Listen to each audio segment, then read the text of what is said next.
மேய்க்கிற அம்மா இந்த முந்தி இருக்குல்ல, அந்த முந்தியில ஏதோ பொறுக்கி போட்டுக்கிட்டே இருக்குது. என்னதுன்னு பார்த்தா இந்த மஷ்ரூம் இருக்குல்ல, காளான புடுங்கி போடுறான். அவன் பேரன் கூட இருக்கிறான், அந்த லேடியுடைய பேரன். அவன் எல்லாத்தையும் டேய் டேய் டேய் டேய் நிறுத்து நிறுத்து நிறுத்து அப்படிங்கிறாங்க அந்த அம்மா. நான் அங்க கீழே இறங்கி பாக்குறேன். உனக்கு வேணுமா தாயி அப்படின்னு சொல்லிட்டு கொஞ்சம் எடுத்து, அந்த நீளமா இருக்கு, ஒரு கொண்ட மாதிரி இருக்கு, ருசியா இருக்கும், சமைச்சு சாப்பிட்டா போட்டு அந்த பையன் கிட்ட சொல்றோம், போதும் போதும் நிறுத்து நிறுத்து, தாய் சொல் மூத்த சொல் என்ன தெரியுமா, எல்லாம் நாமளே அள்ளிட்டு போனோம், ஆடு மாடு திங்கிறதுக்கு வேணாமாடா விடுடா.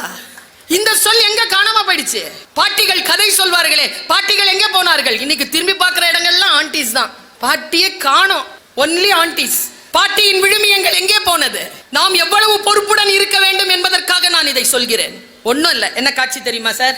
ஒரு பறவை, பெரிய பறவை எங்கிருந்தோ பறந்து வந்து அந்த மரத்தில் உட்காந்துருச்சு. மறுபடியும் பறக்குது, தண்ணி கிட்ட வருது, மறுபடியும் திரும்பி போகுது, மறுபடியும் வருது, மறுபடியும் 3-4 வாட்டி வருது போகுது. எவ்வளவு நேரத்துக்கு அவன் இருக்கிறான்னு தெரியல. 3-4 வாட்டி நமக்கு காட்டுறான். வந்துட்டு அடுத்த கடைசியா வந்து என்ன பண்ணுச்சு, அந்த தண்ணியில இப்படி முங்கி வாயில இருந்து ஒன்னு எடுத்துச்சு பாருங்க. இவ்வளவு பெரிய மீன் நேரா எடுத்துட்டு போய் கிளையில உட்காந்து வாயில இருந்து காலுக்கு கவிர்ச்சிங்க. காலில் அந்த மீன் துடிக்குது, அந்த வால் துடிக்குது, அந்த கண் இப்படி தானே இருக்கும் அதுக்கு, இந்த ஓரக்கண்ணில் அதை பார்க்குது. காலை ஏதோ இப்படி பண்ணுது, இப்படி பார்க்குது, மறுபடியும் கொத்த போகுது, மறுபடியும் இப்படி பார்க்குது, மறுபடியும் என்ன பண்ணுச்சு, வாயில் அதை எடுத்துருச்சு. எடுத்துட்டு நேராக பறந்து வந்து அதே இடத்துல போட்டுருச்சு. இவ்வளோதான் காட்சி. அந்த ஆளில் அந்த கேமரா வச்சிருந்த ஆள் அதை அப்படியே கொண்டு போய் தண்ணிக்குள்ளே இறக்குறான். அந்த மீன் உள்ளே போச்சா, உள்ளே போய் இப்படி நீந்தி வந்துதா, நடுவில் தடுமாறிச்சா, தடுமாறிட்டு அப்படியே நீந்து வந்த மீன் ஒரு 10 செகண்ட் இருக்கும். அந்த ஃபில்ம் 10 செகண்டில் இருக்கும். அதனுடைய பின்பகுதியிலிருந்து வெறும் முட்டைகளாக வெளியில் வருது. பறவை நம்மக்கிட்ட என்ன தெரியுமா சொல்லிச்சு, நான் மீனைத்தான் பசிக்கு சாப்பிடுவேனே தவிர ஒருபோதும் தலைமுறையை தின்பதில்லை என்று நமக்கு அந்த பறவை சொல்லி தருது. தலைமுறையை தின்ன முடியாதுங்க. ஆனால் நம்முடைய வாழ்க்கையின் போக்கு எப்படி இருக்கிறது என்றால், யாருக்கும் மிச்சம் வைக்காம எல்லாத்தையும் அள்ளி சுருட்டி சாப்பிட்டு செத்து போயிடும். நான் இன்னும் ஒரு காட்சியை உங்களுக்கு சொல்கிறேன். என் வாழ்க்கையில் நான் மறுபடியும் பெற்றுவிடவே முடியாத அந்த வாழ்க்கை பயணத்தின் மிக முக்கியமான ஒரு கடவு சொல், பாஸ்போர்ட்னு சொல்லுவோம்ல, என்னை கடத்துன சொல்லிட்டு போறேன். ரொம்ப சூடான சொல் தான். வீட்டில் உட்காந்துருக்கேன், கொஞ்சம் ஏதோ ஒரு ஸ்ட்ரெஸ். அந்த ஸ்ட்ரெஸ்ல உட்காந்துருக்கேன். என்னுடைய அரைக்கதவை தட்டனா என் பையன், 23 வயசு முடிஞ்சு 24, LLM படிக்கிறான், மாஸ்டர் லா படிக்கிறான், கார்பரேட் லா, ஃபர்ஸ்ட் இயர். இப்போ தட்டி உள்ள வந்து சொன்னா, அம்மா ஒரு 2 நிமிஷம் பேசலாமா? சொல்லுப்பா. டயர்டாக இருக்கீங்களா? இல்லைப்பா கொஞ்சம் இதுவாக இருக்குது, படிச்சிட்ருக்கேன். சரி படம் பார்க்கலாமா? இல்லைப்பா இப்போ இல்லை, நாளைக்கு பார்க்கலாம். சரி நான் ஒரு படம் சொல்கிறேன், அந்த படத்தை நீங்கள் பார்ப்பீங்களா? எப்படிப்பா? இல்லை OTTயில் இருக்குது பாருங்க, கவனமாக கேளுங்க இதை. சரிப்பா பார்க்குறேன். ரொம்ப கடுமையாகத்தான் நான் என் குழந்தையிடம் பேசுவேன், அன்பாகவும் பேசுவேன், கடுமையாகவும் பேசுவேன். நீங்கள் அதை பாருங்கம்மா, எனக்கு தெரிஞ்சு உங்களுக்கு பிடிக்கும்னு நினைக்கிறேன் அப்படின்ட்டு நான் சொன்னேன். இன்னைக்கு வேணாம்ப்பா, நாளைக்கு வான. அவன் காலேஜ் போயிட்டு அடுத்த நாள் வந்தான். அவன் serious, he is very serious. அந்த படம் நான் பார்க்கணுங்கிறதுல சீரியஸாக இருக்கான். இல்லைன்னா அடுத்த நாள் வந்திருக்க மாட்டான். அவன் வந்து அந்த படத்தை எனக்கு பார்க்க சொல்கிறான். அவனே அந்த என்னுடைய ஐபேடை திறந்து அவனே அதை ஓப்பன் பண்ணி கொடுத்தான். இங்கே எத்தனை பேர் அந்த படம் பார்த்தீங்கன்னு தெரியல, காட்ஸில்லா -1. யாராவது பார்த்துருக்கீங்களா?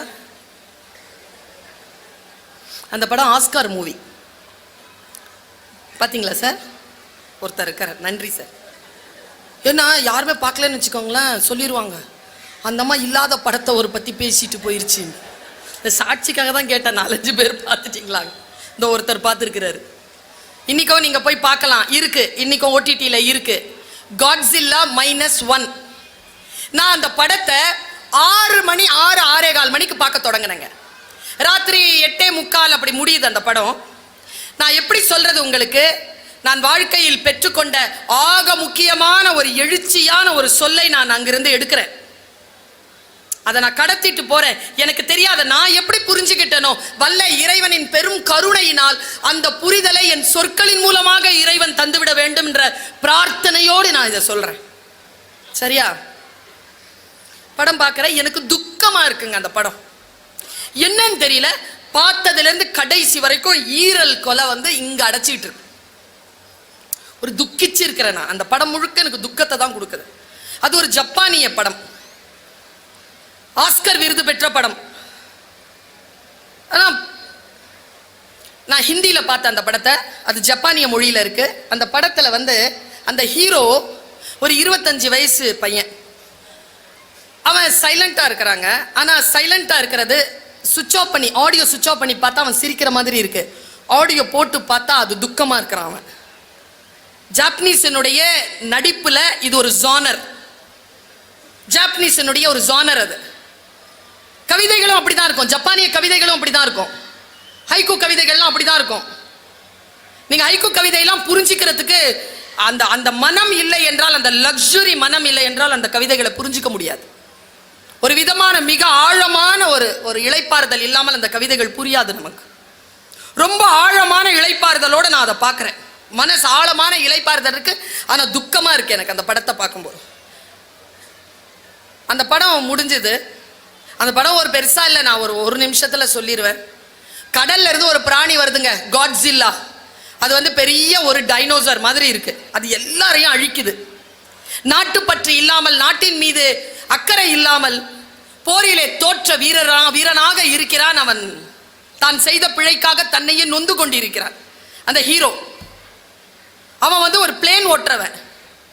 அந்த காட்ஸில்லாவை அழிக்கவே முடியாதுங்க. அழிக்கிறாங்க, பெரிய பிளான் போட்டு அழிக்கிறாங்க. ஆனா அதனுடைய வால்ல மறுபடியும் ரேடியேஷன் அது மறுபடியும் எழுந்து வந்துருது. அவன் என்ன பண்றான், கடைசியா அந்த காட்ஸில்லா வாய் அப்படி திறக்கும் போது பிளேனை கொண்டு அதனுடைய வாயில் அப்படியே செலுத்திட்டு தன்னுடைய ஒரு பாராசூட்ல கீழே இறங்கிறான். அவனுடைய லவ்வர் அந்த காட்ஸில்லாவினுடைய அட்டாக்ல காயப்பட்டு காணாம போயிருப்பான்.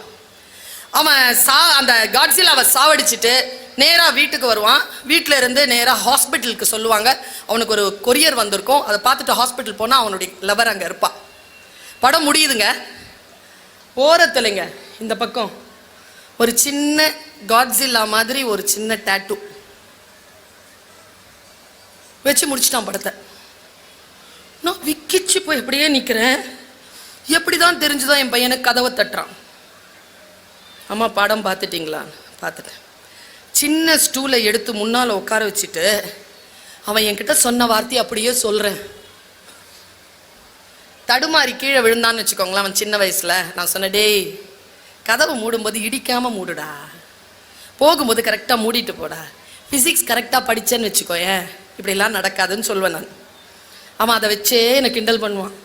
ஏறினா இறங்கினா உட்காந்தா சாப்பிட்டா தட்டு கீழே விழுந்தா பிசிக்ஸ் தெரியலன்னு சொல்வல. இப்போ சொல்லு, காட்ஸில்லா யாரு? அவன் கேட்குறாங்க கேள்வி.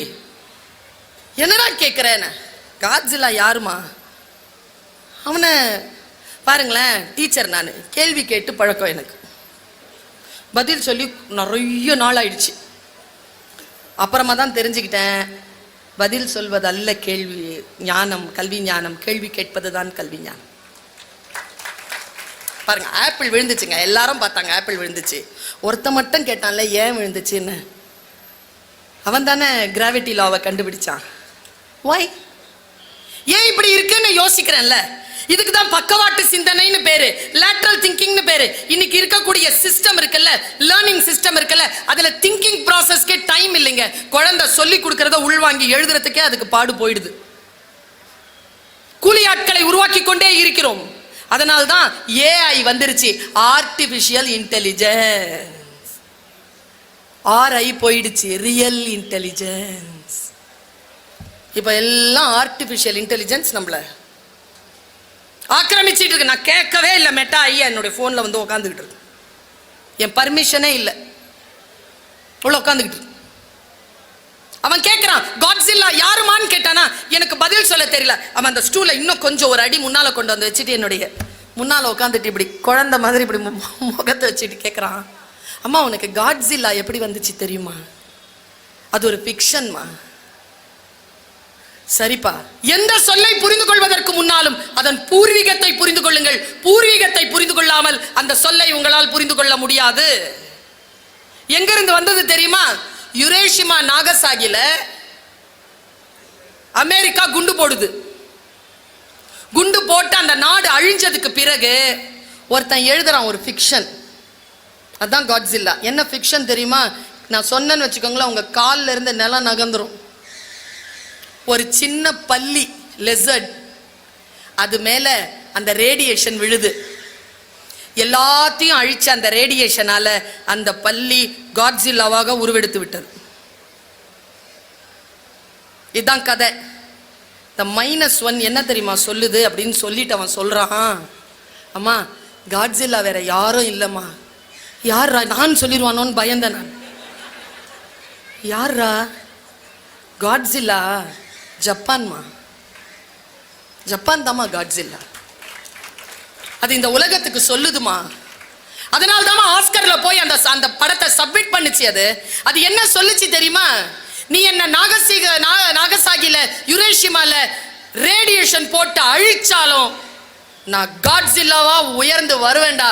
நான் தொட்டதெல்லாம் காட்ஸில்லாவா மாறுண்டா. நம்ம இந்த உலகத்துக்கு சொன்னாமான்னா சொல் தானே. இந்த முறை அது உண்மையாவே நிரூபிச்சுக்கிட்டு இருக்கு. நான் எந்த நாட்டையும் புகழ்ந்து பேசவில்லை. நான் தாய்நாடு பற்று கொண்டவள் தான். ஒலிம்பிக்ல first place America, second place China, third place Japan. Japan வந்துருச்சு. இந்தியா 71. 21வது இடத்தில் இருக்கிறோம் நாம். இந்த உலகம் மறுபடியும் பார்த்து விடவே இராது என்கின்ற சொல்ல அந்த ஜப்பான் காட்ஸில்லாவாக உயர்ந்து வந்து கொண்டிருக்கிறது. நம் குழந்தைகளுக்கு சொல்லிக் கொடுங்கள். உங்களுக்கு எந்த சூழ்நிலை வந்தாலும், அழிவு வந்தாலும், விபத்து வந்தாலும் கீழே விழுந்துராத. அந்த விபத்தை உன்னுடைய வாழ்க்கையினுடைய அடுத்த கட்டத்திற்கான வாய்ப்பாக எடுத்துக்கொண்டு காட்ஸில்லாவாக வந்து நில் என்று ஏதோ ஒரு வகையில் அவன் என் மகன் என்னிடத்தில் சொல்கிறான்.